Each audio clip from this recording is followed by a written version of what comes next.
Hello friends, welcome back to my channel. आज हम सीखने वाले हैं मॉडल्स जो आपके एग्जाम के पॉइंट ऑफ व्यू से बहुत ही ज़्यादा इंपॉर्टेंट है। Let's start. A modal verb or modal auxiliary verb is a type of auxiliary helping verb that expresses necessity, possibility, permission, ability, obligation, or probability. Modals modify the main verb and do not change form according to the subject. तो model हम कहाँ use करते हैं? जहाँ हमें necessity, possibility, permission, ability, obligation ये सब बताना हो, उसके लिए हम मॉडल्स यूज़ करते हैं। कैन और कुड किया जाता है एबिलिटी, पॉसिबिलिटी और परमिशन के लिए, जो मैं आगे आपको एक्सप्लेन करूँगी। मे माइट यूज़ किया जाता है पॉसिबिलिटी एंड परमिशन के लिए। मस्ट किया जाता है obligation, necessity and strong certainty के लिए। शैल और शुड किया जाता है फ्यूचर इंटेंशन, एडवाइस और सजेशन के लिए। Will, would, future certainty, willingness, habitual actions in the past. Ought to use किया जाता है मॉरल ड्यूटी और एडवाइस के लिए। नीड किया जाता है नेसेसिटी के लिए और डेयर किया जाता है चैलेंज के लिए। Sometimes it is used as modal. जब भी हमें परमिशन चाहिए, हमें परमिशन देनी हो या हमें परमिशन लेनी हो, इसके लिए हम दो मॉडल्स यूज करते हैं, मे और कैन। मे जो यूज होता है वो फॉर्मल के लिए यूज होता है। कैन हम इनफॉर्मल यूज करते हैं, जो कि फ्रेंडली और कैजुअल होता है। मे कोड ऑफ कंडक्ट के लिए भी यूज होता है, जो मैं आगे आपको बताऊंगी। कोड ऑफ कंडक्ट होता है जैसे कि sir, ma'am, master, mister, Mrs, miss, with regards. So it shows कि ये आप रिस्पेक्ट शो कर रहे हो, तो इसके लिए जो फॉर्मली हम यूज करते हैं वहाँ मे यूज किया जाता है। For example, may I come in sir? Yes you may, no you can not.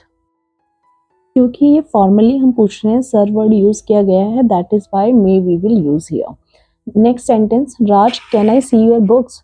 तो यहाँ पे ये इनफॉर्मली है, कैजुअल है, तो we can use here can. Next is mister Raj may we see your passport? So यहाँ पे आप देख सकते हैं code of conduct mister is used here, so ये हम रिस्पेक्ट शो कर रहे हैं और we can say that formally we are using it, so यहाँ पे हम मे यूज करेंगे। फोर्थ ऑप्शन आप देख सकते हैं, may we have your attention? तो next sentence is mister Singh may be take our documents? यहाँ पर आपने मिस्टर यूज किया है, respect formally you are asking, so that's why we are going to use here may. Next is would and could. So would and could हम request के लिए use करते हैं, जो कि बहुत ही पोलाइट, हम्बल होता है। तो यहाँ पे वुड जो है हम फॉर्मली यूज करते हैं, कुड जो है इनफॉर्मल यूज करते हैं। और जब हम वुड से कोई पोलाइटली हम किसी से रिक्वेस्ट करते हैं, तो आंसर में हम मे यूज कर सकते हैं। सिमिलरली कुड जो है वो इनफॉर्मली यूज होता है और इसके लिए आंसर में हम कैन यूज करते हैं। Let's see the examples. A lady said to the officer, would you help me in this matter please? So obviously ये फॉर्मली एक रिक्वेस्ट की जा रही है, that's why we are going to use here would. अब आप अगर अपनी मदर से परमिशन ले रहे हैं, तो obviously that will be polite, but that is informal, so you can ask like this, mom could you let me go out and play? Next sentence is, would you like to have a cup of tea or cold drink? So you are asking these things formally and politely. May, might and can हम possibility के लिए use करते हैं, but कैसे? मे हम use करते हैं कोई भी अगर स्ट्रॉन्ग पॉसिबिलिटी है किसी चीज की, माइट हम यूज करते हैं वीक पॉसिबिलिटी के लिए, और कैन जो हम यूज करते हैं वो यूनिवर्सली एप्लीकेबल होता है। तो अगर कोई चीज आप जिसमें श्योर हो कि that is going to happen, उसकी पॉसिबिलिटी ज्यादा है, then you are going to use there may. जैसे कि अगर आपको लग रहा है कि बाहर क्लाउडी वेदर है, तो you can say that it may rain. लेकिन अगर आपको लग रहा है कि वेदर जो है सनी है, लेकिन बहुत कम चांसेस हैं, दैट इट माइट रेन। और कैन जो होता है वो यूनिवर्सली एप्लीकेबल होता है। Let's see the examples. Yes, one more thing, may और माइट के साथ आप possibly, probably, likely don't use it, क्योंकि ये खुद ही पॉसिबिलिटी है, तो हम इसके साथ क्यों यूज करें? Let's look at the examples. She is good at communication skills.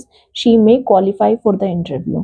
So उसकी communication skills अच्छी है, इसी वजह से हमें surety है, possibility ज़्यादा है that she may qualify for the interview. Second is one can learn English. So ये universally applicable है कि कोई भी English सीख सकता है। I forgot to inform Rohan. I think he might attend the meeting. So because inform करना मैं भूल गया था, इसलिए बहुत कम चांसेस है, कम पॉसिबिलिटी है कि वो मीटिंग अटेंड करेगा। Anyone can die any time, it is universal applicable. It is cloudy day, it may rain, because possibility ज़्यादा है, because it is a cloudy day. She may possibly come here, so possibility ज़्यादा होगी, that's why we have used here may. So ability चाहे वो physical हो mental हो, उसके लिए हम मॉडल्स यूज करते हैं कैन और कुड। कैन और कुड दोनों ही एबिलिटी के लिए यूज होता है, बट कैन प्रेजेंट एबिलिटी के लिए होता है और कुड पास्ट एबिलिटी के लिए। एंड याद रखिएगा कि ये दोनों ही नेचुरल एबिलिटी के लिए होता है, जो मैं आपको आगे एक्सप्लेन करूंगी। सिमिलरली जैसे हम कई बार बोलते हैं कि I am able to do this, I was able to do this things, so इसके लिए स्पेशल एफर्ट्स आर रिक्वायर्ड, मैं जो आपको आगे एक्सप्लेन करने वाली हूँ। बट रिमेंबर वन थिंग, जैसे कि मैंने आपको मे माइट के साथ बताया था पॉसिबली लाइकली यूज नहीं करते हैं, सिमिलरली कैन कुड के साथ बी एबल टू नहीं यूज करना है, बिकॉज ये सुपर क्लॉज हो जाएगा, दोनों का मीनिंग सेम ही होता है। Let's look at the examples. So first one is Rahul is rich enough, he can afford an expensive phone. ये एक natural ability है और present की है, इसलिए हमने यहाँ पे can use किया है। वो rich है तो obviously he can afford, so ये उसकी natural ability है। Second, अगर आप देखेंगे Shreya could run fast when she was young, यहाँ पे हम उसके past की बात कर रहे हैं, उसकी past ability की, कि she could run fast when she was young। Third option देखेंगे, Ayush was very poor yet he was able to educate his brother. यहाँ पे आप ध्यान दीजिए, यहाँ पे एबल टू क्यों यूज किया, हमने कुड यूज क्यों नहीं किया, क्योंकि वहां पर हमें स्पेशल एफर्ट्स की जरूरत है, because he was poor. Next example is she can solve this question easily, ये एक जनरल एबिलिटी है, प्रेजेंट एबिलिटी है, that's why we have used here can. For more videos like and subscribe the channel and don't forget to share.